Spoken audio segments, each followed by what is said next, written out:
For our next story, imagine a hypothetical scenario. You are in your car, driving toward a place you have never been before. You are relying on the Maps app on your phone. The GPS is guiding you to your location.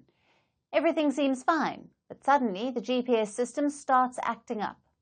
The map shows you are in the middle of a lake, but you are still driving on the highway. Now imagine if the same thing starts happening to shipping containers, the oil tankers, the cargo ships, vessels that move through the world's busiest routes.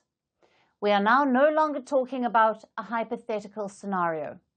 Some ships experienced this crisis in recent weeks. They were passing through the Strait of Hormuz. That's when their GPS system started to act up. It gave false readings about the ship's location. So what was happening?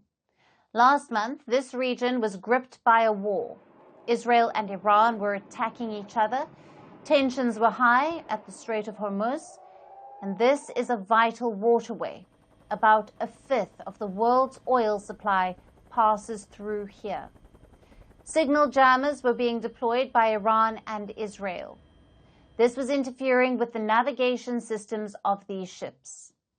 In one of the cases, only one oil supertanker was seen on a hilltop near an Iranian gas field. Obviously, this wasn't the case, but it goes to show how vulnerable these supply ships are. The world economy practically runs on these vessels. We are talking about over $2.8 trillion worth of yearly trade here. Any major disruption can cause losses worth billions. This is not a new problem. It happens way too frequently now. That too across various critical maritime routes.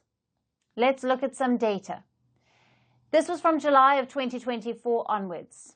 Over 5,500 such incidents have been recorded when ships were detected on land due to false signals.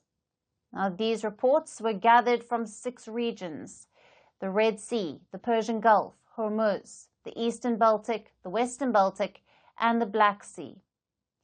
This data highlights how the risks on the high seas are growing and expanding, and this has a direct impact on the global economy. Disruptions at sea slow down economic activity. Last year, global supply chains were impacted, especially in the month of July.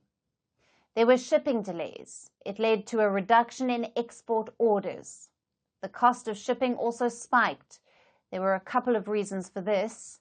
First, the low water levels at the Panama Canal.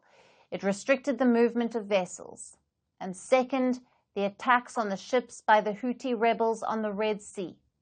This forced many ships to change routes. They started avoiding the Red Sea, and they were forced to travel all the way around Africa to reach Europe. This delayed many shipments by up to 2 weeks. There is a clear takeaway from this. In today's world, when conflicts are raging across multiple regions, the commercial ships on the high seas are bearing the brunt of these wars. They carry everything from toys and electronics to cars and critical oil supplies. But in times of war and instability, they become targets. They are easy to track and hard to protect. The risks are growing, and so are the vulnerabilities. As long as global tensions stay high and the threat of new conflicts looms large, these vessels will continue to sail under constant threat. In many ways, they risk becoming floating casualties of a world in turmoil. Firstpost now available in 9 languages on YouTube. English, $36 trillion. French, Le FMI, comme German, Geschäftsführenden Direktor, Hindi, $30 trillion ka karjo. Indonesian, Pemerintah tanpa pemeriksaan. Italian, Sekali radikali. Japanese, 4 兆ドル以上も Portuguese, por causa do próprio balanço patrimonial. Spanish. Beautiful bill. Go to Settings, click on Audio Track and select a language of your choice. Be the first to know what's happening around you in your first language. Firstpost.